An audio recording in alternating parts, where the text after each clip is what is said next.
Hi, ma'am.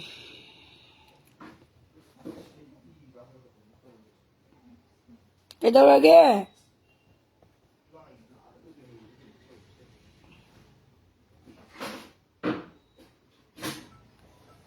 Khul lại bộ cho.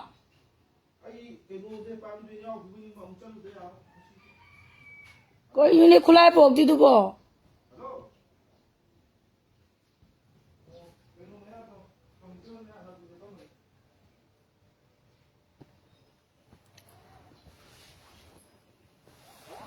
Khul lại bộ đi như thằng bác là. Mày mấy hôm ta sẽ cái gì cái rồi chứ qua đấy tụi mau cái thằng ngang dress xong tao không được thế.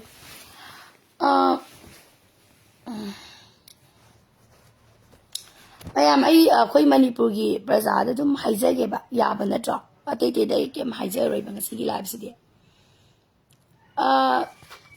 Mày am sẽ cái này cái lần nào bữa xem lấy bà. Ai khối mà xem đã. Mà gì thà thuốc ra cái gì quoi. Gian ta thì mà thuốc bên này mà tông dari mày am sẽ quoi. À khối mà xem sẽ cái lần nào bà. Kuda mo ina wam ta haizai ke ba nong mai si ma khon je nga si yu si thok tre do mai me lem nei na mani ko nong mai ma khon thok tre nong mai si nga iben ngarang ai khane ye ba ai customer da khane ye ba ai ki customer da sana sabi si kadai le ke nang ba yaw ri ba khoi mai tei da lo ye ba wa thamna pok pi ri manung sangjala ga sana sabi ai le du ne ba One tabi se khang da ba yaw ri ba sahi ni suzala ka dra balan ji da ko ai di du sawning e ba ado kai haru du no du da ngarang mai sak ta na khotana adegi ama ma taw don to bu du bu sum bazaar da ga dukan ga pham ga dum panglai di lei za ba mai dei da kai bai kai tong na ga gi ngarang ai na hang ba yaw e ba loi re ba wa se da loi wa ngang ning de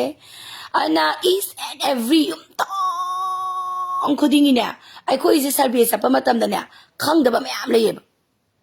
chalin khala si ba khang da ba mayam tholakani ba adegi amana ko mayam mating bang ba sapa matam da phadigong gi kai ya myam ngang nei da na akhoi masin da dum khanai da na ai wa ma ke kem galu no aina na khoi da phadigong mating pang biu pangu pang sinai do ai ngo da loi na ma kai ki pang di ba to ko ai ngasi pau ba ai ngasi pau ba gani phadigong gi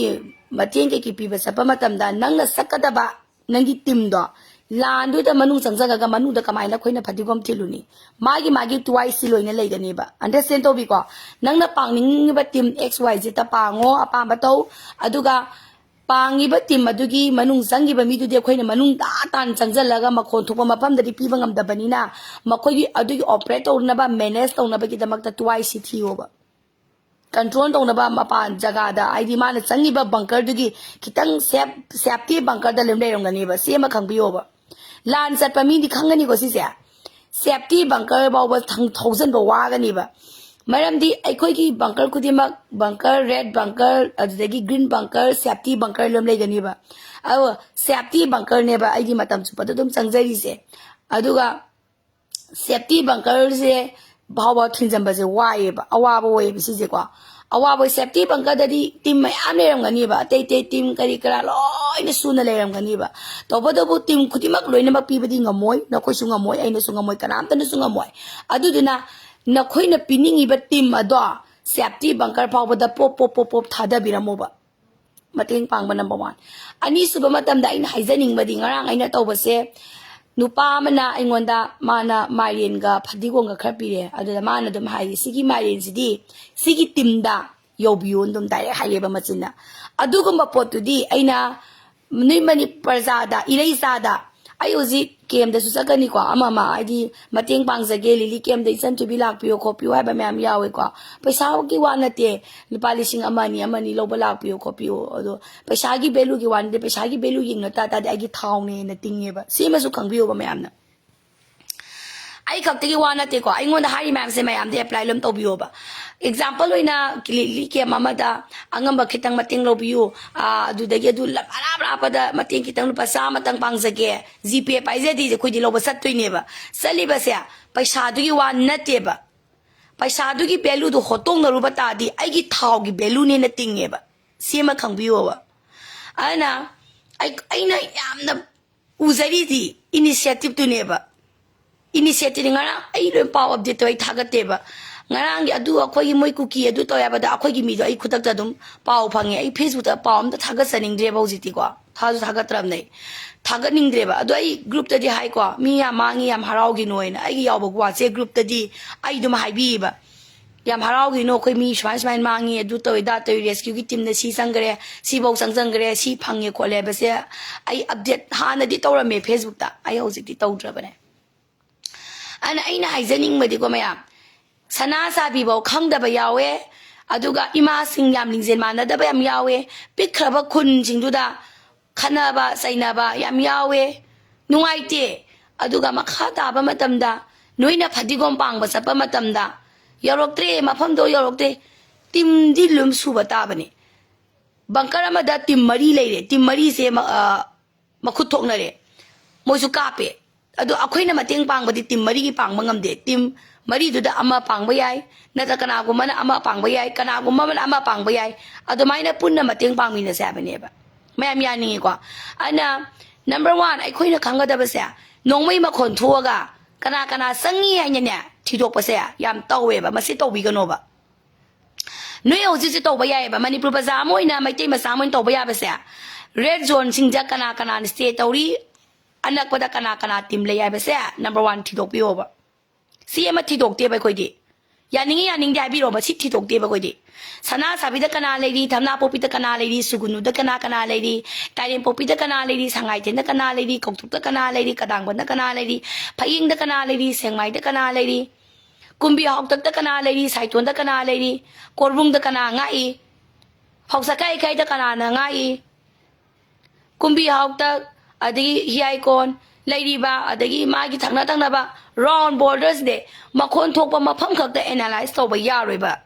ai si mamang dige dum haijer ga lai ba ko mamang dige dum haijer ga lai me am yani mun nam tang ta haning bia pam ba lei share to biyo ba aduga ngang bethel da kana ni hana theng nei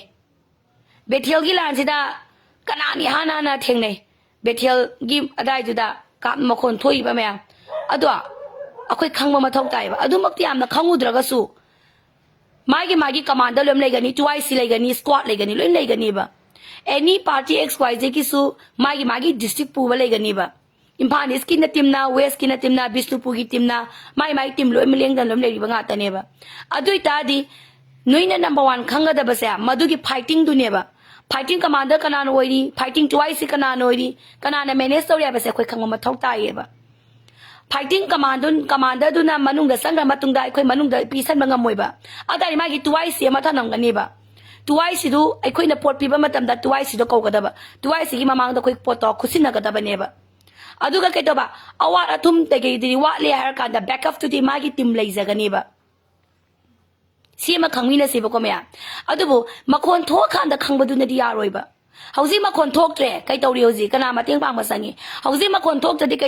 kai tori moi ngra sak sa da ba me am yawe ngarang saiton boi ro thamna popi boi ro koktruk boi ro kadang ban boi ro phayeng boi ro lady ba red zone area ma pam sing sida sak sa da ba lan mi am yawe ba ngara gan dai ko aduduna awat pa ni di lei ba matabasi khul ngakpada tainagadaba natte ba ngarang mai saklak pa Eikhoigi mi pharak pa ko pa si khul ngakpagi tainagadaba natte ba masi sarkar no ne ba ma khang da ba makoi khang da ba law khawa matam da smaina akan be tek tor kana ba se khang ga le ba fanga ta ne ba madudi precaution do yamna akhoi ngasi paw ba Eikhoigi mai teng na sangma matam da di precaution taw da na high alert doi da na high zone thammi ba tobo makoina kumdarak padadi adugumna high alert high zone high security thamji se kai gino ba si hangba ya ba wang ne ba yan dai kwa ha la khoi du towi du di ada towi du ne ha ba ya roi ba ngarang kangsup ki da so pan na ma to ba da ambulance lai ren kano dagi sangjan bangam da bi khoi nga ka ngau ne ba Kangas pra ngawag sa ani ngo. Ambulance sangsan mga magtaba. Ambulance lady niya ba? Sang mga magtaba. Ado mamayam da i-update to ba yaya ba? Ikaw ning ba? Facebook ti kem taw ning ba? Ngarang ambulance sang mga magtaba timing yaw ba? Nasimtiyay niya ba? Sangsan mga magtaba yaw ba? Si masukang biwa prasana. Ay ladi, kang daba ba? Asi Sakar na lema mo gi intelligence na kang bam thok pa niya ba? Aduga, Kadigomba Eikhoigi Ngakpada border mother by Sapa, Mia Papun talk was the Khul Ngakpada Teinagadaba Natte, Tainapasumatico, the Kanata the Khul Ngakpada Tainabam Tokte. Togleba Mayam Sea, Tolo Pamanateba. Adubu, Luinamak Nisa Sabasuyawi, Sada Busuyawi, Apabasuyawi, Patabasuyawi, Adudum Basani Yoganiba, Madugi Pomanda, Kandopa the Wagani by Koyuina. Poman Kandona begin a Maktaina law, Kongton to Nasu Oil. Aduduna, Topom Topa. Nang na mating pang ni ba do dum pango mingonda adu to we da to in habi mathau ta de nang na mai de na mapu ba do mingonda photo na maga thaga pi mathau ta de ai na ngang mai de na mapu do ai video nam de photo thaga de sumi ko ana mai de na mapu ba matam da tumi na kana no kana da pi wa ge mai de do ai na pirak ai na ai gi paisa da gi ai na puthok pa sunat de mi ma na mating pang zarak pa ne isan de bi ai gi mai de na mani lai ye si ma pham da nang yo bi oina ai na yo do ai gi risk na tra ba Safety bunker box sang bada agi risk ne ngarang dum ai thengna ba RK san tu bini khangba yaurang gani ko gypsy to nungdang ahing da nungdang amam da thauri bani pumam mami bani labi do thojali bani ada no pa masa sin do RK san tu bini oi san tu bini sang sang thajalo ko machin ni dom thajani sangani akoi gi phayeng a manung daga se sangji kalam sangji kanam sangji sumatagi akoi gi khungakpi ga da ba ko aduna tana sangdre ba aduga Mating to sa su sorong machin na giluin tong narabang ata niya ba? Siyang na age. Adubu, ako ay idudi. Risk niya ba? Bom tali ba mapom do kang na dum thawzali niya ba? Adagi manung do dum thawzali niya ba? Adu pumamami, amamba lambini, lambiyari nung ba nati? Kwa. Adu kung ba do? Ay pasa putok te, may rin do kay pasa putok te ba? Mai ren do na thiru bangam ban natte ba egi capability lai te ba kana go ma xyz ne isan to bisi gi team da mai de pibi oiro ma na mai gi team da pa ren pibi do ori di mai pau phong no ga ori di manung da lai ba mi ne ba adu ta di adu tam na gi adu manung da di mai am ma lai ram ga ne ba manung da mai am lai ba sida isan to bisi akoi manung da akoi lai ri ba di akoi di saruk thungak te a si gi di pi gre na kalak pa khamban ba jealous ka ba su ka bam su ka de ka bam su thok da rai na khale ba Isan de bina la ko matam da sigi tim di pirame ai gi sauti yorok te na saubom su thok te saunga gi masak su leite sidi punamak amado oire chamane ba amado oire chamane ba adubu safety banka du da magi tuai si leidana adu di banka sangjan dana torme potu di akoi idi adu khangma mathau tai habegi da mak tai di sangjan jabane ba ai lambi surok ta lera ba di pi de dana Ai kiem da lera mami da dipide da na.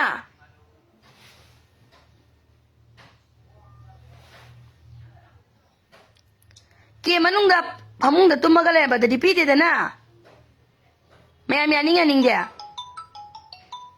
Adu da na mayam su. Ako'y makon thua kanda kamanda thiba toksi ba. Makon thua kanda.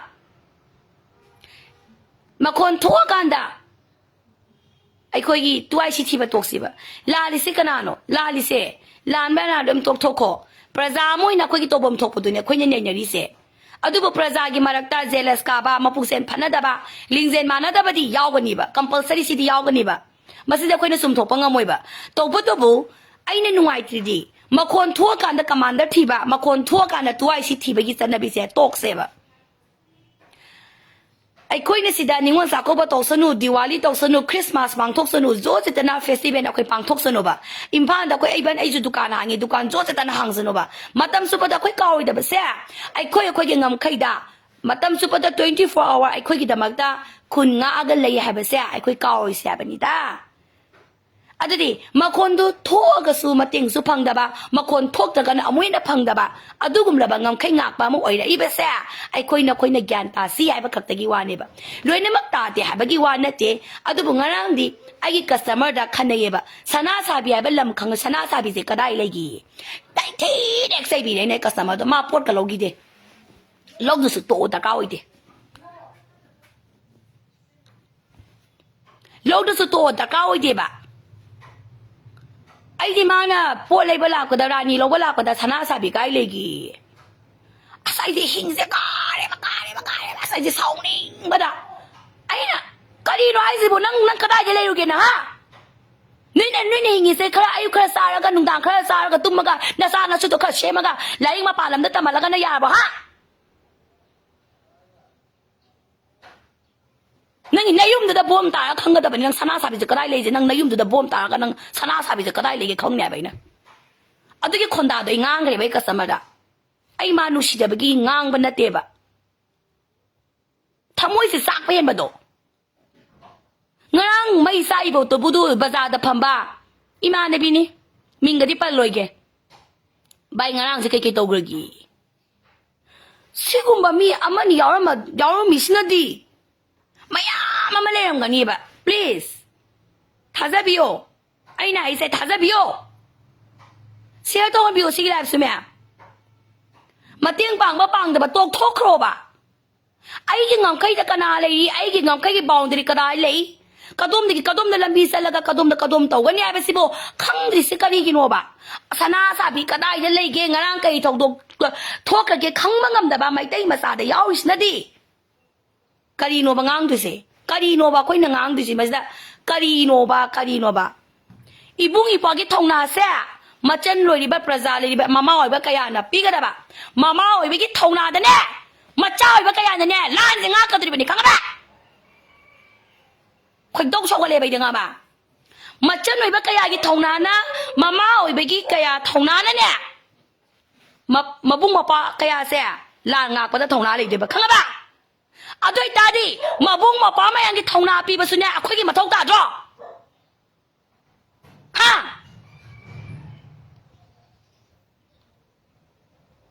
chene be na thibu dro in sa ni ngai se amra ngarang na pi ma sai na gypsy do thoraga a manung ta na sang ba matam da ibung ipa gi kyam thong na ba we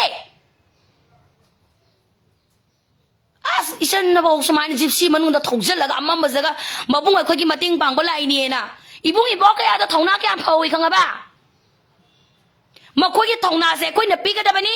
ai khoi gi thong na su makhoi na pi ni sine ba akhoi ji ngasi tum da na thibong se sa da na phai da na lai ni be mam se ibung ipa ma yam na ngak pi na tro thong na se kana pi no makhoi ama na ngak pi ya bi ge khoi se tum mi na tra ba dukan se phami na tra ba paisa se ta ni na tra ba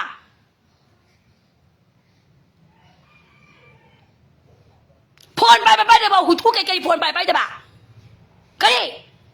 phone bai da dem da khangoi tro phone bai da dem da khangoi da ma sa da le da ba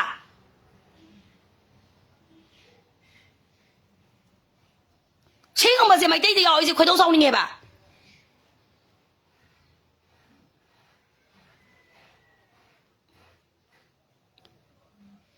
yeng na ba ma kano to bagi su yang ka he na dum dam yang ngan na ne harau ba se phong doi da bane film do dra yang ngan na harau ba phong de hero gi di last yang ngan na harau ba yam phong doi khoi ge ma soi ba ma ima sin su lin zen ma na da ba su yawi pe khra ba khunda khana ni sai na ni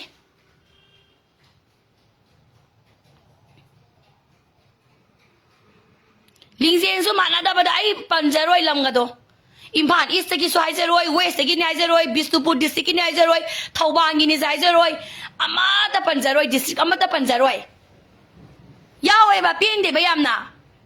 ai koi na thieng na ngarang yengu ngarang makta de yengu akoi se thau ai khu ai ki I thau liter tara ha le sa ki pocket ta ki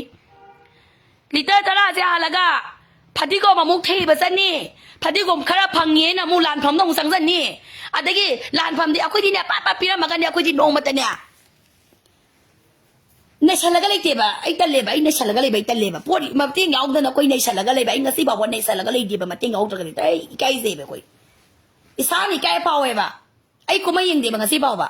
ai lan pham da kuma yeng te yeng de nong mata kuma yeng de khanga ba sele thau li ta tara do ha laga Sangzalu re phayeng amu sange koktu amu sange adi ki sak to kitang kita moi juni I think ngang sing ka to sa mi ne re sak to amamba da sa re ko amamba da dum khut ka ham da dum khara yo sa le thok le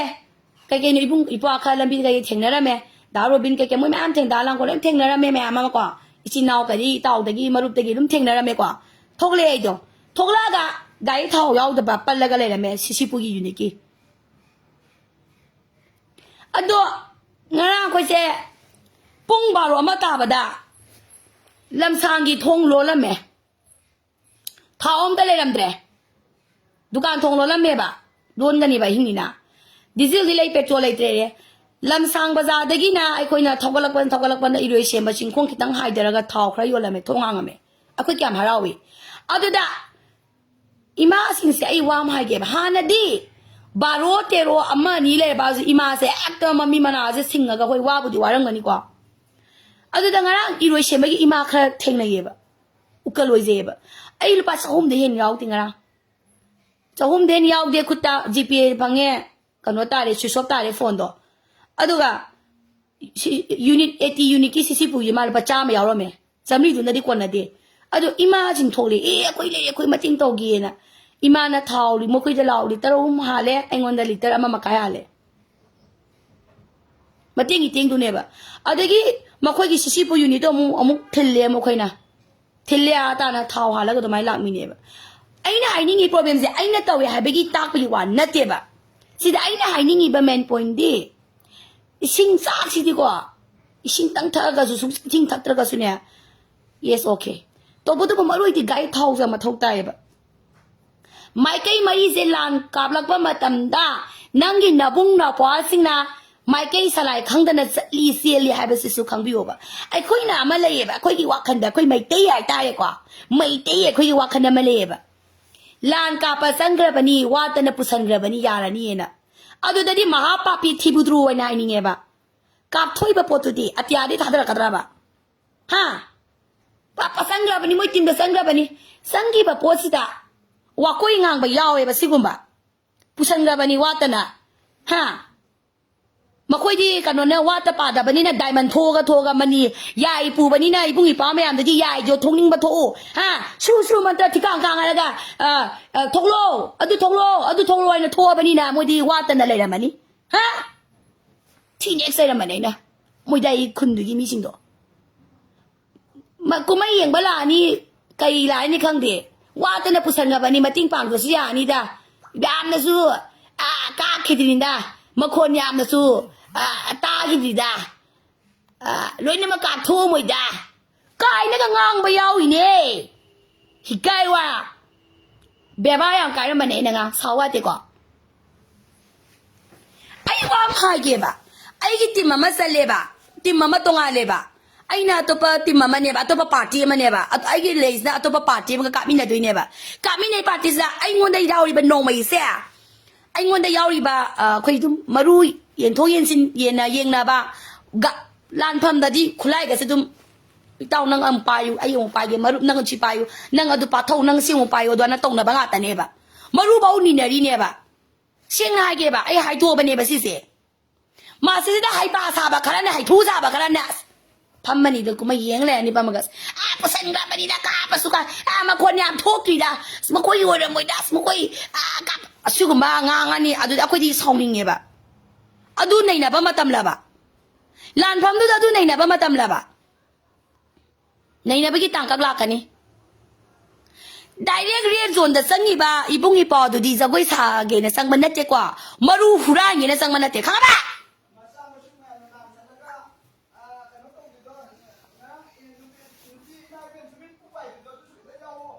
mane imai ben tumi pau pai te ba imai ben sing tumi su pai te ba ko yam bung ne adagi de imai ben is nang nga ko ka ai ho sige wadu lo chala ke ba ha thank you yam bong adagi yo ho sige le yo le po tu yo ba am de yo ba kwa wa thi jing ang ni ba nong mai gi ne Padigong gine karba torin mapanda leba mapanda sorok da leba mi de pibiro no ba direct red zone da cookie du ga kamna ri bodu ba thawai du thang do kamna ri ba ibung do no mai maru du huraram gadra ba no mai maru du huraram gadra ba ma huraram ma si ta ba มาสีเป็นนัตโนไปเลยเตะกังบ้าเรดโซนดูดาเรดโซนไอ้ที่พิโอเรดโซนพัดกามนะมาทำดามานะมารู้ดูกันนะกัลกัลกุมบัดพายนี่นู่นไอ้ที่สุเมนขัลสิบะไอ้มารู้สิกาปรวยกินลอสันละก็ทำมาเกอสิอีตาวส์นักอับเสนีมารู้สนักอับเสนีสิกียูนิตนักอับเสนีไอ้จะเลยเดียบะมาสีตาบะสีเป็นนัตโนไปเลยเตะมาสิกกสิขันเดียบะฮุราดิสิกระไดเดโนบะลานพันมายาเดเนบะลานมาพังมานุงเดเนบะลานมาพังมานุงเดดิดูมาเลยเตะบะฮันดูรักปะได้เดเนบะบิสเนสตรงนั้นดิเซสีขังน่ะสามีน่ะสิบะกันนากุมบะยาวแต่บะนัดเตะลานกาปะลาก็ไกลตัวบะสังหารอยอดูกับมานะมารู้สิโยลัมบะอดูสกุยเทงน่ะเซเยบะอดูคุยจุ่มเล็กเชลเลบะอดูคุยชาวเดบะพาเลนั่งสมัยลากปีเบเซนะแม่ผมถ้าสุมิสุมเดาเนี่ยมาสิลานกาปะลากซะบะเนี่ยบะลานกาปะลาไอ้บะมาสิลานกาปะลากับลานมนุงเดดิมาสังบังงมเดรบะมนุงเดดิสังบังงมเดรบะนี่นะมาสุไปชาเนเลยจะดีเนี่ยบะไปชาเนเลยจะดีเนี่ยบะมาสุอดูดาอิสันไอ้มนุงสังบัดงมเดรอะคุยกิติมสุสังเดรไอ้กี่อะคุยปาร์ตี้สุสังเดรอะดูเลยบะปาร์ตี้นังมารู้ถิ่นด้วยนี่มานั่งถิ่นด้วยนี่พัดดิกมถิ่นด้วยนี่ไอ้จุ่มได้หายเลยแกโซเชียลมีเดียสิดาพงนะหายแกตรงนี้บ้าเคสเอาซะนะสนุพัดที่ก็มารู้มานั่งอดูนั่งอดูปอดพิจูเรมนี่อีสิงพิจูเรมดูพิจูเรมนี่หายโอ้ยไอ้ทีมที่สังเดรไอ้ปาร์ตี้ที่สังเดรอดูไอ้คราปวดตาราคุณปวดนั่งสิไปชาคราปิโรอดูนั่งปูรวยลงตาแบบนี้แกหนูมาดูได้คนน่ะหายแบบมีดอกไอ้คนน่ะสาวผมทกเด็บอะสาวผมทกปลอ thank you ให้กันนี่ไปดิอาร์กีเซนที่พี่วันนี้ที่อดีตกำลังบ้าปาร์ตี้ XYZ บ้าเทงกี้ไว้กันนี่แบบข้างบ้าเทงกี้ไว้กันนี่แบบดีข้างบ้าไอ้ที่เทงกี้ไว้กันนี่แบบมาดามดีมากี่ปอตุสุลมีไปชาร์จถึงในเลเซอร์นี่นะไอ้ชุปีบีกี่บัตตาบ้านี่อะดูไปชาร์จก็ยาวแต่ไปยาวไอ้นี่บุ้งไอ้ไปชาร์จยาวเดียร์พอนจูเบตตี้สุลอยเรซิเปียกับปากกาดับดอยบุ้งไอ้ใครงาซีวันนี้ดักเอาไปนะปอตุปูสันเจอร์แกอะดูไอ้บุ้งนั่งให้ยังงสิจะไปชาร์จตรงนั้นสิได้นะยาเกี่ยวกับไอ้เดียนะไอ้ท่าจะบัดนี้นะอะดูไปมีกี่ท่าจะบัดนี้ใครยังไงงาสิปาวลานปั๊มแต่ดีมันเดMangande, ay sumang mangande. Ato to na kayo poto pure, sangye luar. Enough.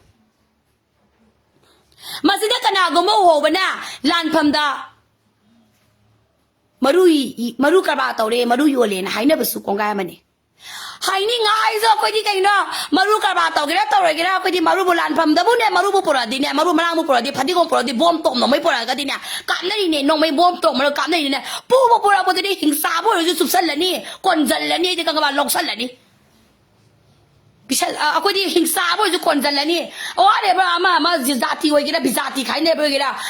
khong teng mi tang wai gira nam thi bu gira kho ka lan pamda bu ne phadi ko maru malang pura bu di ako di subsal la ka ne kon zal la ka ne ako diลอกฉันละนี่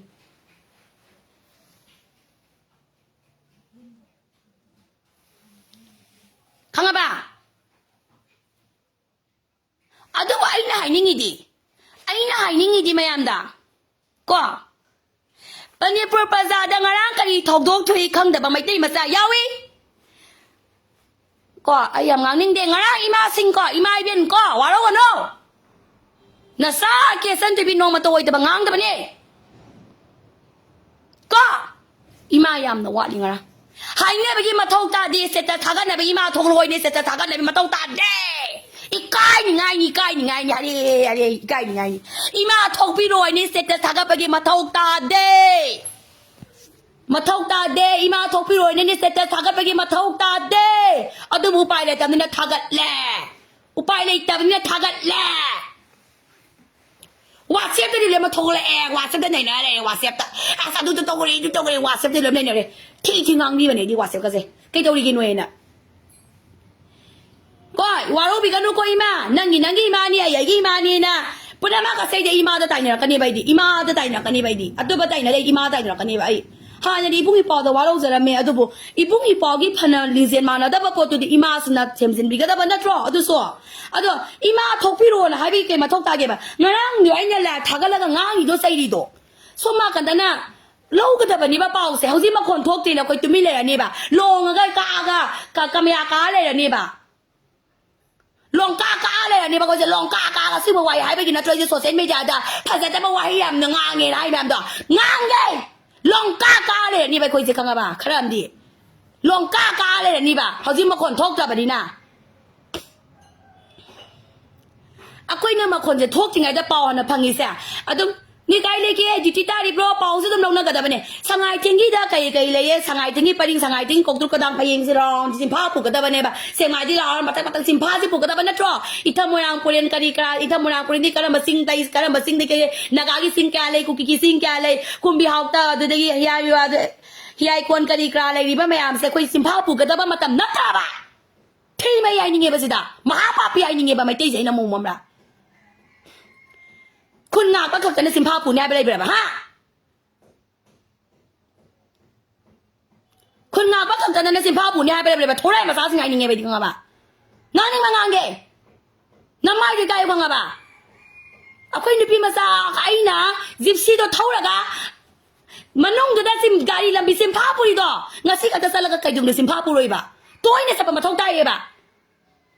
สิจะกระไรถ้ากันนั่นเนี่ยมาตอนนี้ก็ดูต่อไปมาจริงก็ดูยงเตรียได้ก็ยงเตรียดูยงเตรียได้ยงเตรียนะหายแบบถ้ากันรีบมีตัวเพื่อนเนี่ยมันนุ่งยงเลยสังก็ถ้ากันเลยก็น้ำตาก็เป็นดับที่เลยกันนี่คนงากมาเส้นดูสิเป็นดับเลยกันนี่ไอ้สิเป็นดับเลยอีมาดูสิเป็นดับเลยเป็นดับไม่เอาสักคนกว่าผู้ทงนั่นละกันก็จะสมในนั่นก็เลยเสียหายแล้วบ้าเป็นดับที่ไม่เอาเลยกันนี่บ้าอีมาไอ้เป็นแต่สุดกันนุ่งไอ้จุนกขันนั่นละนี่มาคุยเป็นแต่ประดองห้างมาตำทองกว่าลานถ้วยบ้ามาคนทบก็มาตำแต่ดีนั่งกี่เป็นแต่ประดองตรงงานน่ะทำกว่าทงล้วนเสร็จแล้วทำกว่าไม่กันโนกี่ลากระบอกกอกตุกี้แต่ดาวก็อยู่ที่กอกตุกี้ปาร์ตี้นี่เนี่ยคุณไล่ตัวพวกเราบ่คุณไล่เราสักครับบ่นี่กี่คุณไล่พวกแกประดองฮะพวกเราบ่เราสักรู้อะไรบ่အတိတ်တိမ်မှန်တော့နဲ့တဲ့အတိတ်တိမ်မှန်နဲ့ခလိုက်ကောက်ရခေါ်လဲနေရှုံးလာငီဖုန်တော့ကြီးဘတော့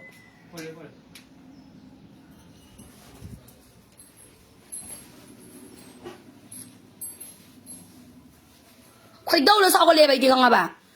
နန်းငင်နေနုငိုင်းနေတဲ့ဘတော့တော့ပါตัวไอ้ชิคังโง่กำมันดักคังโง่กันนั่นเนี่ยไม่เนี่ยสวีคังโง่ปาร์ตี้ด้วยแล้วกันเนี่ยไอ้ไอ้กี่เต้าปาร์ตี้ด้วยกันเนี่ยมากี่ดิสตริกปูบันเนี่ยข้างบ้าบิสนูปูบันดิสตริกนะกว่ามวยท้าตัวไปอาบันนั่นเต้อิมพานอีสกันนั่นปุยพยิงกันนั่นปุยอิมพานอีสอิมพานเวสดิสตริกคุดิ้งมากี่ปาร์ตี้ปูบันเลยบันเนี่ยก็ไฟติ้งกำมันดักทีมมารีสเลยดีบ้าทีมมังเอาอีกแล้วทีมตารุอีกแล้วทีมตาเล่อีกแล้วทีมตาราอีกแล้วเลยดีบ้ากำมันดักตัวคังโง่ตัวไอ้ชิคังโง่ข้างบ้าพอตัวมันยอมสุ่มในโยกไอ้ตาตีอะดูกันเนี่ยนั่งนั่นยอมสุ่มนับปีกไอ้ตาตีเนี่ยสังยูสังเดชใครตรงไอ้ตัวเนี่ยมีนัมเบอร์นำท่าแก่รวยก็อายุเนี่ยดีเนี่ยสังเดชต้องขังกันนี่ไม่แซงอุระกันนี่นำท่าคำเดียวรวยอะดูกันไอ้อามาสุดตัวอีกกว่างานเดียอิสันตัวบีไฮโร่เนี่ยก็สุกายเดียอิสันตัวบีไอ้สังมาดิ้งอัมเดียสิกิติมดำปีบีเราโมกันหายไปดูเลยคุยพุสันเลยอะดูมาสุกดีเวลคัมนี่ก็งานเดียยังบ้าอะดูดัตเอาไว้ดูโฟกัสตัวไอ้กี่สายแต่กี่ดีพังดราบอะดูด่าไม่เรียนตัวอะดูอีบุ้งแกคุยพับลิกให้ได้เลยกว่าไม่เรียนตัวอิสันตัวบีสิกิติมด่าC A ดา B ทีมดา C ทีมดา U ทีมดาอดูทีมดา W ทีมดาಅದು ದಗಿ ಅದುಗಿ ತಿಮ್ದ unit ಅದು ಪಿಬಿರ ಮೊಯನ ಹಾರಕಸು ಯಾವೆ ಅದು ಮದುದೈ ಫಜನ ಪಿಬಿರಮೆ ಫಜನ ಪಿಬಿರಮೆ ಫಜನ len ಪಿಗನಿ ಪಿರದು ಸುಮ್ಲೈ ಫಜನ ಪಿಬಿರಮನೆನಾ ಅದು moina piram mai ba timdo da leirame ba loina mafam du da makon je ko chen chen laga akoi di mit sang sang urak pani na ne pende manunga da di ne pura chi chi mi jomta chen chen la bani na amta leitre makoi kakta na ni ngauri do kwa aduga sometimes ai wa nganging de wa nganging de ba yam haidong de ba sin je da haidong de ba ha haidoi ge ba control to ge ba adubo Manipur praza ama oina maitai praza ama oina ngam khai ta kana kana na ngai zu khang da ba simpa pu da ba ra no ko beta kai kumbi hok ta ka ri ga thang ni sangang ga lengobi kana lengobi ka karamba singa thang ne karamba kuki ge singa thang ne ba zu khang da ba sahi ani su da ba lan ji da maha papi thorai ma sai ni nge ba madu akhoi gi puwa na tro akhoi gi chapter ma akhoi gi map ama khang bai ba se akhoi gi thong na tro ha akhoi gi thong na tra ba map ama khang bai ba se akhoi thong na tra madu khun nga pa gi ma thau na khak ta ne na sina thok ka tra ba maha papi ai ni nge ba si dai na ha อีสากิไม่ได้คุณนายมวยนะไอ้งำใครกิเมียมาข้างใบมาเสไอ้ทงนัตระบะนิ่งทำบัวมวยสับมาตั้งแต่คุกกี้สินแก่ล้านกันนี่จะข้างกันแบบนี้ข้างกันบ้าพยิงได้แต่คนที่เลยแบบพยิงกังชูบดุนมันนุ่งจังก็กระมับจิงเลยกระมับจิงเลยกระมับเมียบเลยข้างมาตั้งนัตระบะฮะมาป้าพิสันดานที่ไม่ใหญ่กี่บ้าอีไม่เป็นสุกว่าอีไม่เป็นสุงังไอ้ยังว่าเราเว้นุ่งว่าเราเลยอีมาโทรรวยบุษเสร็จจะทักกันนักดรอฮะอีมาเป็นมันจะส่งพี่รวยบุเพจบุษเสร็จจะทักกันนักดรอบ่ไอ้ไหนจริงก็ต้องหายพี่จะไอ้จะเนี่ยจะมาหายกันละแบบนี้นะหน่วยกลางลาแต่บวมตาก็ขังกันแต่แบบนี้กลางลาแต่บวมตาก็เนี่ยขังกันแต่แบบนี้เซ็นเตอร์เด้องามวยคุกกี้มวยนี่ก็จงงามดีเนอะคุกกี้มวยนี่ก็จงงามดีเนอะบางลาได้สับกูก็ดูกี่ว่าคันกี่เช่ดูว่าคันท่าดูปีโร่ please ดูท่าดูปีโร่ฮะว่าเจ้าวังบ่กี่สันนับปี culture เสียไม่ได้คุยเลยเสียก็ท่าดูมีอะไรเสีย please ฮะกูกี่มวยนี่ก็จงงามกันด้วยเนาะกูกี่มวยนี่ตัวบังงามแต่เดี๋ยวไม่ได้มันนี่พูดอะไรแบบไม่ได้ community เนี่ยลานตาอะไรเสียงามไปยี่เนี่ยข้างบ้าสิตั้งข้างหัวเตะข้างกันเนาะข้างบ้างามใครงามได้ดิบ้ามาควรถ้วยบ้ามาควรทงได้ดิบ้าลานได้ถึงได้ดิบ้ามีดูนะสิบดาฮาราบูบูดี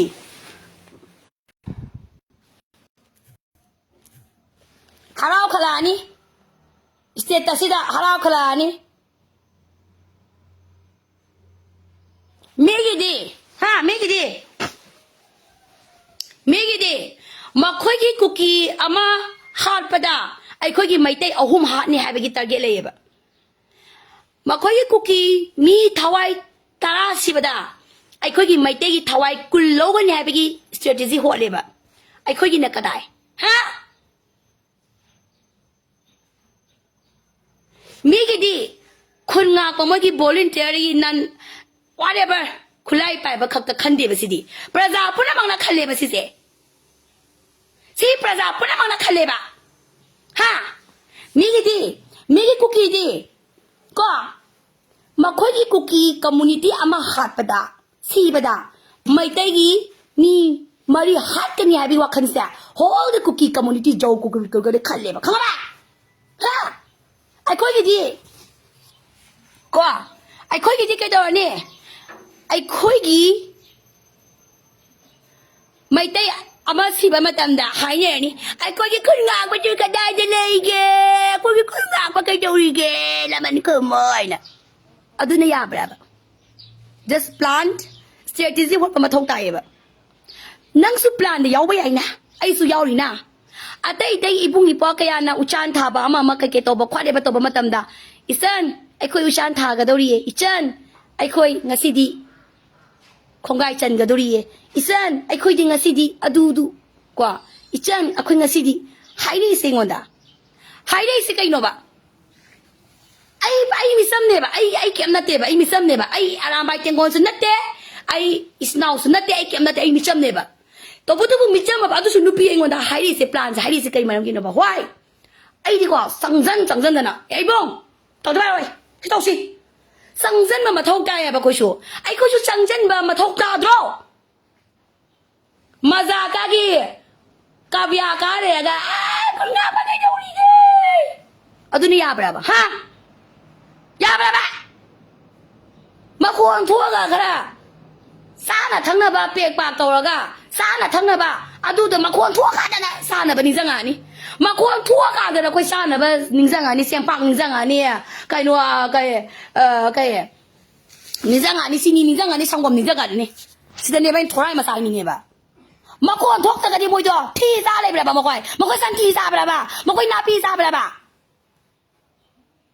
ข้าก็หายนี่แม่มันประจานปีนี่ดูดีเท็กซ์เราดูดีของวลีดูดีดูตัวดูดีด่าตัวดูดีด่าตัวดูดีดูตัวดูดีโอ้ยดูสมเลยไอ้คุยกับโอนน่ะแบบเลยบ่มาคนทุกแต่ว่ามาตำด่าไอ้คุยเกี่ยวกับนี้ไอ้คุยขังเจ็บมาคนทุกแต่การแต่เนี่ย มวยดูคนในเย็นทงแบบพิเศษแสบนั่นเองมาคนทุกตระบันมาตำได้ไอ้คนน่ะมาคนบุญจังบีระกายามบ่าอีบุ้งไก่ปลาเลยสมัยนี้ลำบีจะกระไม้ตกทุกสิแกคนกี่บังเกอร์จะกระไม้นี่ improve ไปสิแกไอ้คนจะกระไม้ไก่กี่วะลี่ควอลี่นุ้ยซานะบ่ดูไก่ไปชันสิแกควอชันสิอัทั่วไก่ด้วยแบบชอบมากันนั่นน้องไม่ดูกันนะกันเลยมาพวกตัวยาวเดี๋ยวชอบมากันได้เสียงป้าก็ยังบุษลักก็ต้องง่ายเลยอะดูนัดแทบอะดูกี่สเต็กจะดูนัดแทบมาคนทุกตระการได้มาแม่มีมาติ้งตัวผู้ชายติ้งไงด่ามาคุยกับเซลฟ์โอ้ยบ้ามาคุยอยู่บ้าตัวเจ้าไม่อยู่บ้าฟู้ดสตอรี่สมาฟู้ดแมนเทนเนี่ยมาเท่าซีมาเท่าเลยบ้าฟู้ดแมนเทนเนี่ยอะไรกันโนไม่กันนะกำเนี่ยกันซาทงกันแล้วก็สิ่งให้กันแล้วก็บาดูนัดเดียบ้าเสียไอ้เนี่ยอินดิเดียนไอ้เนี่ยเดียบ้ามาเสียไอ้อินดิวิชวลมันนะขังกันแต่ปนเนี่ยบ้าขังมั่มทกปนเนี่ยบ้าอิงลิชฟิล์มได้ที่วอลได้ที่แม่ยังงังวันนี้บ้าวอลฟิล์มที่แม่ได้งังวันนี้บ้าจุด second world war ยังบิโอ first world war ยังบิโอบ้าลานมีมันมาคุยกับ food stories ก็ไม่ตัวอี food maintain ก็ไม่ตัวแบบเสีย emergency stories emergency local เลยมันทำแบบนี้บ้า then อะดูกุมปะต่อคุกกี้มั้ยยี่ทำเมบ้า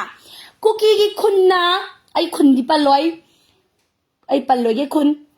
น่ะไม่เลยบ้าคุณสิกี่มั้ยนะก็คุยไม่ตีกับนั่นแบบเสียกิโลเมตรตัวกี่มาเทียมลาบบ้าอะดูบุญน้องมาตาคุกกี้นุพิสิโนนั่นเนี่ยเสียงปากตัวลานพัมดูเด็ดที่เลยเดี๋ยวบ้ามั้ยคุกกี้กี่ดีบังเกอร์มาพัมด้าstories food lockers ya thamme ba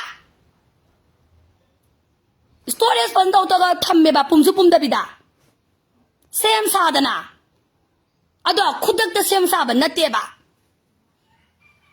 moi lambi kappa lepte strategy symbol lepte plan symbol lepte adu na bu ne ngang kang chup chin khong yaw ri du ne ko sisi pudagi na kumbi hok tak pa pagi mo gi lambi se ba yat pa moi lepte ko masya sarkar na khanga da bane ba akoi gi sarkar na kari phibam da lagi banwa ba do ai khangja dre tawro kushi tawro sarkar na koi kushi tawro ai na koi sarkar da dingang ning dre kushi taw biro ba noi gi level da to bo ai na haining idi praja da am focus taw ning ba sarkar se lagi da le ra hojikti ko ai koi gi praja amoi ni initiative lobhom thok pa yam wa le ba maduna koi na khun ngakpada pangsai de sai ba amma ma to ba toksi lingzen mana da pati thokani imai be lingzen mana da ba nongmai ka pa masen na lingzen mana da ba mabu phanna da ba nisa sa yok shalak pa amma na ngang ba ta da ba amma na koi khun ngak pa mayang gi manung de tori ba amma na ngang ba ta na da ba amma na ngang ba ta na da ba gi proper pok sak pa sidi noi li thora di noi amoi na saw ni khasi ni ma khoi sangjang rani adagi amta sangi no aga su akoi team akoi commander na sango hai sangi ni amtang sangbi genu ba isinaw haru matam da adu musu yawe ba adu da sangbi genu na thingi baduna pa khum pirei baduna moi kyam saw kani moi di makut ani du khulai painari ne adu ma mayam yawe ba to bu khangi ne ba nangi pen da ba lan pham da nangi pen da ba do to khai na thamo ba mase individual fight na table mase whole the akoi stat amari community natana laiba indigenous punamakki ko akoi se fight na mane ba ngam khagi la ne ba aso ba la na mane ba ai khogi manipur dagi thar war initiative lok pasu tangam de ba ko section je ba adu duna adu ba mam yawi ne ba popok sak ba manung da mai lo ina itang taw ko lay na rin ba sige punamak si na ba kita magta toke sumtoke ay bataraga day number 1 kana mathok tai ima mathok tai leisabi mathok tai haba ne ba leisabi mathok tai ima mathok tai ba singdon du da ibung ani gat jingkhanara ba ne masan ai na mayai da lepagi kitang tethari ne natra ba moi masen kap na gi ne yaw su yaw ri ba ne ba kap na ba haijana ba natte ba gi je simpa pu biyo map simpa pu biyo map singdu da ne ai wa ge front line say who is the front line kana no front line ho ji sa ai example am ta pizza ge itam moirang prenda or sangai thilda makon thok dri ba sangai thil je hai re ge ba sangai thil si da banga da dom duty ta ba ni sina hana kuki na kapak pag sa moi ga hana mayong na gadoi bra backup ki lakpa makon Thoi araga Maikai degi gari thousand apa misna hana saruk mayung nagadra sitanga na kango madu dane kana na khul ngai ngak de dum chong chok kadwa tane ihana na friend line with this kana no ba who is the friend line 24-hour bunker to the state ole be mi do adu number 1 friend line ne ba ma na mayung nagadoi ne ba ko Magi mlai ba maru do ka thok ba ma maru loi gre ba ma se thok le ba adu ko second backup la ko do no mayung na doi ne ba adu mai ne tan ja ji yeng nga ta ne ba adu mai ne second backup tu kai do ba la ga kanap nga mayung na le ba adu ga ahan ba friend line to gi ba ma gi maru loi thok tholak ko do mutu so kai mating pang da ba ne ba ma de dum 24 friend line ga da ba ne adu ga second backup la ba team de su ma thok ta ye ba exchange amu tong la doi ne ba akhoi thokle akhoi team thokla ge ko thoklo matang team om sangjam ba adu team thokla go dan to changsan ne nga ta ne ba ngasi ba ba se ma si si da isi akhoi ka pu le thokla ba ni ma pan da lai ram me ba ada mayam na madu da maru pi gadra pi ro ja phadi ko mateng pang gadra pang de wang myam hangi ba Adabu ay na ini di magi ba tuwai sila ngani commander le ngani ba nangi individual personal ni na pila ba dino ya pa ma to ba adabu RK isn't to be on di commander ma di tuwai sigi permission yaw do ngasi ba to de si ma kang yo maram de party amagi lani amagi rule and regulation ai ko respect to ga da ba ne ba mateng pang ba sa pa matam da kusira sa mateng pang ya de ba si ma kang yo ba mahal to lani wai gani lani wai ba pa to Commander ya ayaba yauraga thazal libali commander ya ayaba yauraga duty to libana ba sa maitai praja mo ina micha mo ina khangse ba number 1 point number 2 point ma si di commander na thoglo ga thoglak bane ba commander na thoglo o thoglo o haidana ma ne ta thoglok pa ya ba na te ma se lan mi gi rule ne ba ko Makon je kanna thongna ba no ma sengmai da kana kam dari ba aduga moi commander manung ama panda le hobasna thonglo nei ba ni na na thonglo ba tam da ne sir kai noi je akoi makon thongnai ne hairak te ba thala moi thongle ba this is a party rule this is a lami gi rule ma le ba si koi khangna sakadam ne praja moi na adu duna kana me ngon hange ba ma si no mai se ka pure ma se thogle mangon da mating pi ga daina na koi individual ni na pina ba di na koi apa ma ne ba apa ma to ba RK sen to be going di ai di party o di on daga lan mi di ke ba commander na daga twice fighting commander na daga twice gi thabak mo gi permission amadi makhoi gi ba inform yaw dan ai ngasi ba mating pang de si ma khang biu ko si tang khang biu mi gi rule and regulation da ko respect to ga da ne ba adumai na Commander do na thoglo hai ne ba da commander do ai na sinara mani ba commander ai nang ising angam mating pangam mage nang na sanga da ba mi da pibiro kana sangi sang ne ma long khangani ba ara fighting ngi fighting commander na khangani isinaw gi sumai gi fighting commander mamam le gani twice le gani fighting commander sanga kana twice na maintain to rongani ba ko sumi ko adui ta di matam super matam da fighting gi commander le riba nga iba mabam du gi commander mamam to ba le rongani ba commander na loine ma sang ba ko pada kali ma loi ma adjust to riba nga ta ne ba masi khangna sat mi na se ba praja moi na mai tai moi na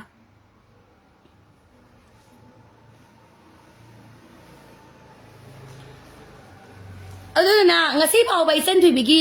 lan pha mating pang ba da di kwa chairman nung me lam to ko lan pham da di chairman nung ge pau phong ba na thau ta ai gi number 1 ni tok tu se fighting commander thi ho ba ado fighting commander se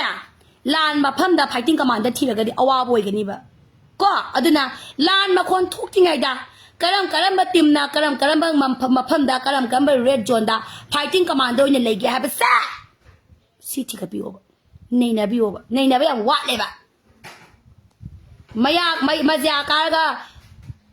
makyak to kana to ga lei ba ka lei ba du di ya roi ba adu di singya ya roi ba adu ka ai amana nang amana loi na mang mapung pangan ba di ngamoy kana na ngamde ba ako su ngamde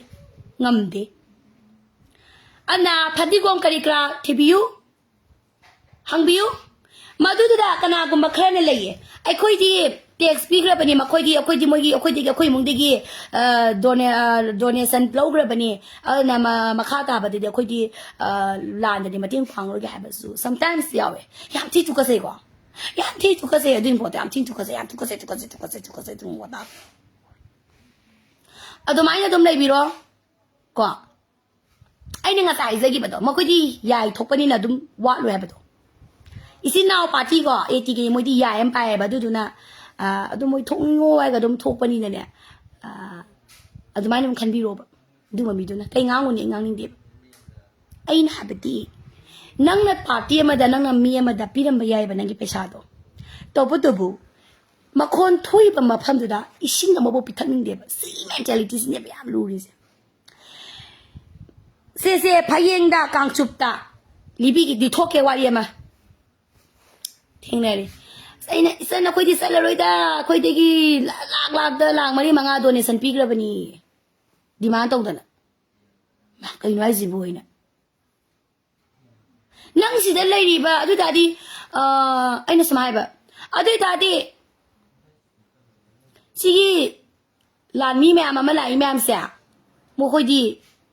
isan to be ay ngasi bawa aramay tengon gi site gi natraga isinaw site gi ama gi site gi marup kanggu dagi mataw kanggu dagi kwa ngasi bawa bada isan to be military kanora kunipanda sugunuda nazreki da nabung na la nga ama bani adu na akoy di ngasi akoy yaw tumaga lay haba wai day ibung ipaw day akoy ta di ngasi bawa kanga ba Ibungi party sungo I do with tap upon the dib. Aduga sometimes I could make a proof that Silpala Manga donis donor demand out on the low grabania do not quite two together. Qua see how we looking out on your winner. Yani and even Adum Kakadum to Virus or the Pamunga Tabanet. Medium Karanadum Khul Ngakpada Teinagadaba. Sinathan Henry didn't want that. Kay can be slow to never do cook to that. Medium current of Khul Ngakpada even the Kakana one and to be so. Paypal Palao and your own pig na to demand or Paypal to Bureau Potabi or Hypertabana. I can hide in a month. I even want the Kay Hide in over. Ngarang Ima sing a double secretary a man and a cock talk to Rila. I did the secretary in hierarchy, I did quite look na hierarchy, a quite did look here do na, total hierarchy na. Lay talk a dribble. I need mass no hanging easy. I said, Pazia Copamona Yadi Yadib. I in a manung that Sansan Baba, Yambas into the Aidum Channel, I do not gaive. I Yamba came Toro ye. I shanagano high. Namayam qua, Anga Mating Tobio, Mina Mating Togaga, me and Mating Toga Calacano. Any block amana, any loop amana, Mating sound at Ogre, Calacano. Calacano, Mina Mating over the Calacano. Couldn't know what the Mina Mating over the Calacde. Qua Mina Mating over the Calacano. Aduga, Kanaguma land because I hygienic is Kanagumba mana. Tim Mari Lady Land Pamsida, Tim Mama Mating Pange, a whom did the Pirambre, a whom do not so bigano. Land Pama sing Khul Ngakpada Teinagadaba, Tim Kenabalate, Dum Yena Banedo. Came Kalun, Yena Banese. Dum Yena Baneba, Yentong is in a wapa, the Mating Panga Baneba. Ibung, no cum da drobber team say, a quail Guinea, no team cum do drobber, oh, the dear quit team cum do again, no care, Larry Maxinda, say. I want to get a home lower, say I want to Mangalo, I want to Tarolo in there. I don't pineva. She must come be over. Land pump the Diqua, I'm Katie, Nizan Manabaneba. Tola Gandani. Canan isn't the bar. I pass Habamayam isn't the bar. I pass Habamayam isn't the bar. Isn't the bar. Couldn't now, but see, some from the Kunzing, mineral, but different parties. I call the Dipunsido, Amana Aramai Tingon, Amana Maruk, Amana Mataugi, the Patogiga. Muy Maris na mapams na nga eba. Kau ra kan theng na ai khangi ni ko. Aram bai do kai unit kau. Aduga thoksare ba moi se ko. Aduga mai gi le ra mi ba hen ti ni na mi wa ngang na ba mayam dun injin bo anda ai na ai le ba ni ngod oi da ngang ya de da ai no kai no no da ngang da sai bi ni na xiao ko xiao yao ge yao ya ba sing ba sing ba mi gi khun ngak sa ro ko ta ban thok sa ri du ga mai gi tim de mai gi mi wa ngang na ba le ba dun injin de su ni to bu du mi sao ni ba mi su ka da sang la mi ge energy ting ni ge ma no mai ka ba kai ji wa ka sa ni bi ma ko bleng pha to bu to ko shi ge to sak nang tik da nei mi amo na ka sa re le ni wa da da wa pugli ge ta la ko huma ga sibam na bang kang da pa la ga di yo ga ni tension na ma le ni noi na khali se kun ngak ba se ro bo nen kam bro ha ko ne sen kam bro ram bo nen kam bro angau bi wa la ni da kitang ising ama pitak na kitang nena ta na potada na sibung Yaiphare sibung se kitang mating bang sige kai na wo ka da basta isne khang bre ni ne min sing ge ni ting ge sama ai hai ne ba ne ni ni ti mating phang moi ne ho moi lai do na khoi na ti mo sta ka ge be in zanera ni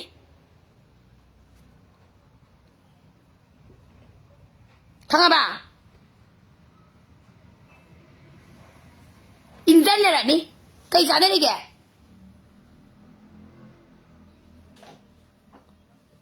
ngasi ba ba ne ngam khai da ne a ge san ti bi sang so khang ba ma ta ya friend ga to thol ba ma tam de ne bla khang na ga so khoi tau za de san ti bi ti tau za de se indik ta mi commander ma gi makha da paring na na tholei ba ne ai gi naw pi jum sai ba kana gum ba na koi na khang nei sa ne hai du na ai wa ma ge ba commander ma lai ga ni ba commander na moi pun na paring thola ka doi ne ba thole paring si da koi na marak si da lai ba mi se khang nei ei dang da kok san ba ya de ba si ma su khang biu ko si lan manung sang ma min ni khang ngam ga ni si khang ga da ba loi khang nei ni nang kong nei ni a ti gi angang ni unit ke nang kong na ngang na ri sia just commander ma na lek kha ba commander ma na paring na thola ba ma tam da marak tu da ai ipa ma yawe ai inau pa yawe ai iwa yawe ne ne mi si ga ba ya de ba kok san ba da ni hingoi to ba ya de ba ma si ma su khang ga da ba ne ba koi na khang ba ma si ma su koi na khang ga da ba ne ba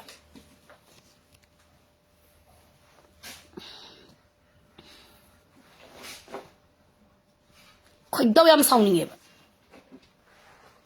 ta dro zai zai lan to re ai shampoo pa hen de ngang du kan ba sa me am to koi thi ni ka na pai de khang de ai ngarang la sa am ta si bo se be man da ngo ta dro discussion to ne ta dro ki mung da ma kon chum su mi ba ngarang si da pa sha lu pa li sing khra yaw ai ba pi thu me loi na du kan pa sha ne nang gi sa gi pa sha lu pa li sing taruk tare mu sok san le na ado kan to wi se be man na ta dro ma kon thong le du kan pa sha pu se ba lo san loi na nga ina hang ba ne am ta phone to se be na kai le ge pa se ngang du kan pa sha lo san di moi de le ra mani nang lo san do le ram ni ye do ina khan lo ba pam ba ai khra pam ngang thau yaw di ni lu pa di singa ma ga chani kha ta ha li ji chi do bi ta ta ra ko na di ni ne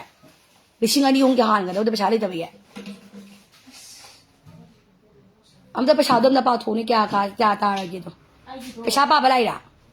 o tham ba lai ni anu ba ko ri ni ai na ba po tu dem da sin ji da na da ye chen ga re victory de na hang di pro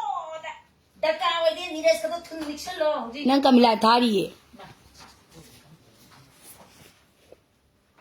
kari ka Delhi ra Ludhiana da ya pis kya lo ba da pis nga da ai anda ina putho tu na putho nang ai le ti ai pisa le ti kya se nga gina changwa ha gi re lango li sing phua ai kai pisa na nang na tau jara ga di ani to ra ga di yaw ro lango li sing phu na tro chang du ja corridor की सास थी Korea सास तो क्या no 120 पर KG है अरे क्या मुता कने केजी में तो पी यांग बनी ना के पी तेरे चल कने KG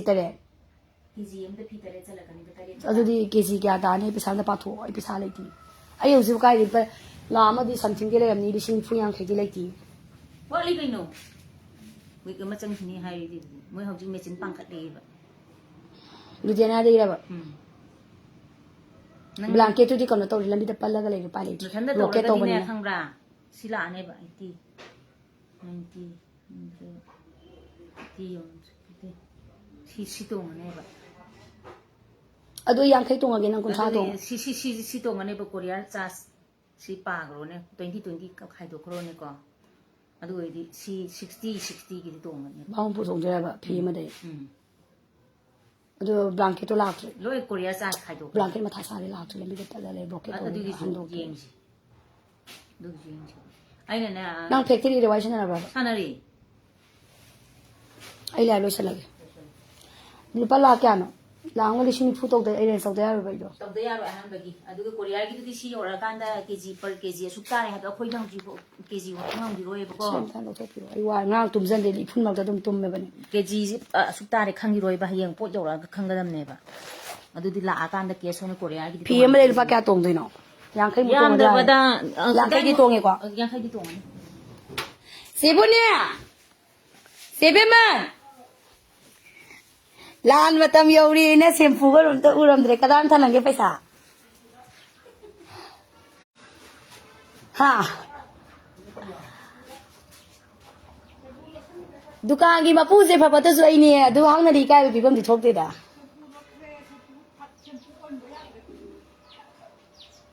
kadai thang ge paisa mayam ko ai yum se ma lem to ye ji misi lai ko misi lai ta to ko re nga ko ye ji lan kan se le yum se ba le pi ana mayam ai na ni ngi se mayam wa ro ko no ko se si ga nu bi se am tai na kyam chin nga ngi adu ai na adum khara khangal le moi sing se me khang bi ro ko mayam tha do e lang bam priyo ji sapam ai nu pi gi tim kana semgali ye ai gi nu pi gi tim de yaw ni nga ga de lao ai nu pi tim semgali ye public ta praja da any loop yaw bo se ama we bu se ai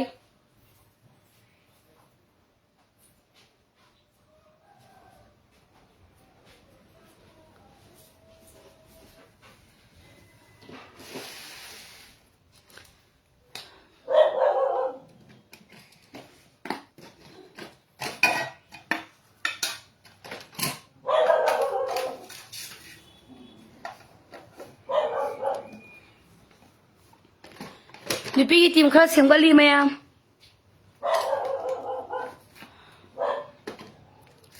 sak thongam gi ro ye khoi am da thong bi na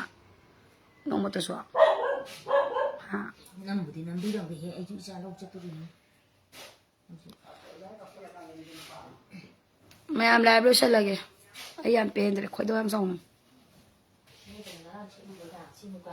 buka su ra ba dem da su do pi am da lo sam bi mo dai do ai um wa re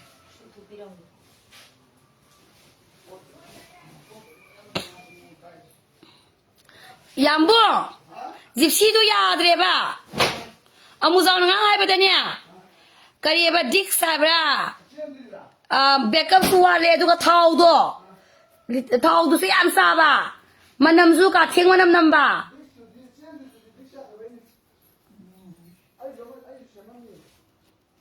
Lupa kya musang niya.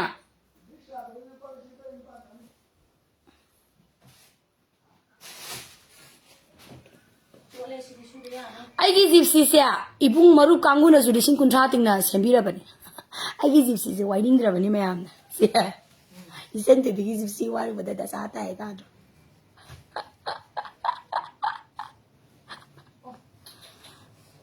ai na ngasi du indui ni kana an to mino oh isu jala da to be adu ai indui nam ta sim tak biyo ai he di ai ra ni si ba cha ra di do bi de to we ha do bi de to we ba amu sa ju na ga ana wari mem ko aduna ai gi di ai ngon da di mating pang ta su ke su kai di ko pang bi ra kanu ai gi dai ngam na ba dum hona jage ana ai ngon da di mating pang bi ra kanu noi na ai gi fan drive to view copy ga da ai ngam roi ai to so janing de ko ai bu tha ja ba mi na ngarang go ko ji wali je kanu gi ni thai ri ji am kan na sai ton ga ne sai ton ab da mating pang bi yo thamna pok pi ga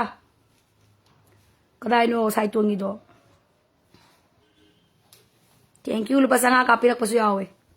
ꯑꯩꯗꯤ ꯄꯟꯖꯥꯒ ꯇꯧꯗ꯭ꯔꯦ ꯃꯁꯥꯅ ꯑꯩꯕꯨ ꯅꯨꯡꯁꯤꯕꯤꯕ ꯊꯥꯖꯕꯤꯕꯗꯨ ꯈꯛꯇꯅꯦ ꯇꯧꯔꯤꯁꯦ ꯑꯕꯣ ꯃꯩꯇꯩ ꯀꯅꯥꯁꯦ ꯑꯣ ꯆꯤꯆꯦ ꯆꯤꯆꯦ ꯁꯥꯏꯇꯣꯟꯗ ꯑꯗꯨ ꯈꯤꯇꯪ ꯇꯧꯕꯤꯌꯣ ꯏꯆꯦ ꯌꯥꯔꯒꯗꯤ ꯌꯥꯝ ꯋꯥꯠꯂꯦ ꯏꯆꯦꯒꯤ ꯀꯟꯇꯦꯛ ꯅꯝꯕꯔ ꯑꯝꯇ ꯄꯤꯕꯤꯌꯣ ꯁꯥꯏꯇꯣꯟ ꯊꯝꯅꯥ ꯄꯣꯛꯄꯤ ꯍꯥꯏꯔꯛꯏꯁꯦ ꯃꯦꯁꯦꯖ ꯃꯌꯥꯝꯁꯦ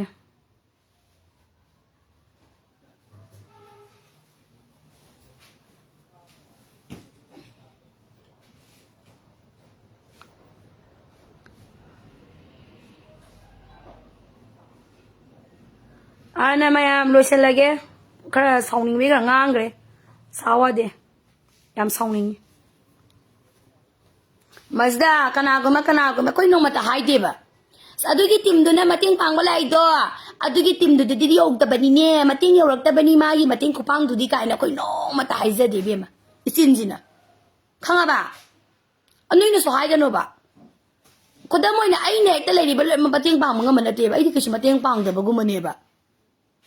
ꯑꯗꯨꯕꯨ ꯂꯥꯟꯐꯝꯗ ꯐꯗꯤꯒꯣꯝ 10ꯒꯁꯤ ꯚꯦꯂꯨ ꯌꯥꯝ ꯆꯥꯎꯋꯦ ꯅꯣꯏ ꯈꯪꯒꯗꯕꯅ ꯁꯤ ꯈꯪꯅ ꯆꯠꯄꯤꯌꯨꯀꯣ ꯑꯗꯒꯤ ꯀꯅꯥꯒꯨꯝꯕ ꯇꯤꯝ ꯑꯃꯅ ꯀꯅꯥꯒꯨꯝꯕ ꯕ꯭ꯂꯣꯛ ꯑꯃꯅꯀꯅꯥꯒꯨꯝꯕ XYZ ꯑꯃꯅ ꯆꯦꯡꯕꯨ ꯑꯣꯏꯔꯣ ꯑꯃꯕꯨ ꯑꯣꯏꯔꯣ ꯆꯦꯡꯄꯥꯛꯄꯨ ꯑꯣꯏꯔꯣ ꯏꯁꯤꯡꯕꯨ ꯑꯣꯏꯔꯣ ꯃꯇꯦꯡ ꯄꯥꯡꯕ ꯂꯥꯛꯑꯦꯕ ꯇꯤꯝ ꯂꯣꯏꯅꯃꯛ ꯃꯣꯏꯁꯨ ꯁꯨꯕ ꯅꯠꯇꯦ ꯍꯥꯏꯕꯅꯤꯗ ꯇꯧꯕꯇꯕꯨ ꯑꯩꯈꯣꯏꯅ ꯎꯗꯣꯏꯁꯦ ꯈꯔꯗꯁꯨ ꯏꯅꯤꯁꯤꯌꯦꯇꯤቭ ꯂꯧꯔꯤꯕꯗꯣ ꯃꯗꯨ ꯑꯩꯈꯣꯏꯅ ꯀꯩꯗꯧꯕ ꯊꯦꯡꯛꯁ ꯇꯧꯒꯗꯕꯅꯦꯕ ꯃꯁꯤꯗ ꯁ꯭ꯇꯦꯇꯁ ꯊꯥꯒꯠꯂꯒ ꯑꯋꯥꯏꯈꯨꯝ ꯇꯧꯅꯔꯒ ꯖꯦꯂꯦꯁ ꯀꯥꯕꯒꯤ ꯋꯥꯉꯥꯡ ꯁꯉꯥꯡ ꯇꯧꯒꯗꯕ ꯅꯠꯇꯦꯕ ꯅꯥꯎꯕꯁꯤꯡꯅ ꯃꯥꯅ ꯄꯦꯟꯖꯔꯤ ꯍꯥꯏꯗꯨꯁꯨ ꯅꯪꯅ ꯄꯦꯟꯗ꯭ꯔꯒꯁꯨ ꯃꯌꯥꯝ ꯑꯃ ꯌꯦꯡꯕꯤꯔꯤ ꯅꯪ ꯑꯃ ꯑꯩꯅ ꯕ꯭ꯂꯣꯛ ꯇꯧꯕꯗ ꯀꯩꯁꯨ ꯅꯠꯇꯦ ꯌꯥꯏꯀꯣ ꯑꯩꯅ ꯍꯥꯏꯁꯦ ꯑꯗꯨꯃꯥꯏꯅ ꯀꯜꯂꯛꯄ ꯄꯦꯟꯅꯕꯗꯣ ꯇꯧꯕꯤꯒꯅꯣꯕ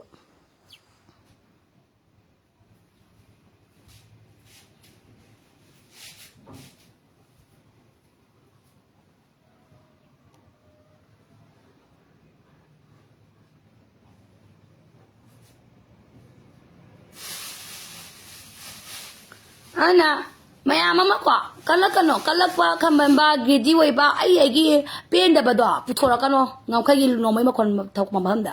ꯑꯅ ꯅꯦꯍꯥ ꯊꯣꯛꯄꯝ ꯗꯥꯏꯅꯥ ꯀꯣꯟꯖꯦꯡꯕꯝ ꯀꯣ ꯑꯩꯈꯣꯏ ꯃꯦꯞ ꯈꯪꯁꯦ ꯃꯐꯝ ꯂꯣꯏ ꯈꯪꯁꯤꯀꯣ ꯅꯣꯏ ꯑꯩꯈꯣꯏꯁꯨ ꯅꯣꯏꯁꯨ ꯑꯗꯨꯝ ꯇꯣꯏꯅ ꯆꯠꯄ ꯅꯠꯇꯕꯅꯤ ꯄꯨꯕ ꯀꯤꯖꯩꯌꯦꯕ ꯑꯩꯈꯣꯏ ꯑꯩ ꯇꯣꯝꯕꯤꯁꯅꯥꯒ ꯑꯩꯈꯣꯏ ꯃꯟꯖꯤꯇꯥꯒ ꯃꯣꯕꯥꯏꯜ ꯄꯨꯕꯗꯤ ꯀꯤꯗꯦꯕ ꯑꯗꯨꯝ ꯃꯣꯏꯅꯦꯅ ꯃꯣꯏ ꯑꯗꯨꯝ ꯆꯠꯂꯕꯅꯤꯅ ꯑꯗꯨꯃꯥꯏꯅ ꯀꯔꯤꯒꯨꯝꯕ ꯆꯠꯅꯤꯡꯕ ꯂꯩꯇꯥꯔꯗꯤ ꯗꯦ ꯇꯥꯏꯝꯗ ꯑꯗꯨꯝ ꯄꯨꯕꯤꯒꯦꯕ ꯆꯤꯆꯦꯅ ꯗꯦ ꯇꯥꯏꯝꯗꯗꯤ ꯌꯥꯏꯗꯅ ꯁꯤꯗꯅ ꯁꯤ ꯇꯥꯕꯅꯤ ꯁꯤꯒꯤ ꯆꯤꯡꯅ ꯁꯤꯅꯤ ꯁꯤꯒꯤ ꯆꯤꯡꯅ ꯁꯤꯅꯤ ꯍꯥꯏꯕꯗꯤ ꯌꯥꯏꯗꯅ ꯑꯩꯈꯣꯏꯗꯤ ꯑꯗꯨꯒꯤ ꯋꯥꯅꯦꯕ ꯒ꯭ꯌꯥꯟ ꯇꯥꯏꯀꯣ ꯑꯗꯨ ꯃꯦꯞ ꯈꯪꯃꯤꯟꯅꯁꯤꯀꯣ ꯑꯗꯨꯒ ꯀꯅꯥꯅ ꯀꯃꯥꯟꯗꯔ ꯉꯥꯛꯏ ꯈꯣꯠꯂꯤꯗꯣ ꯈꯪꯒꯗꯕꯅꯦ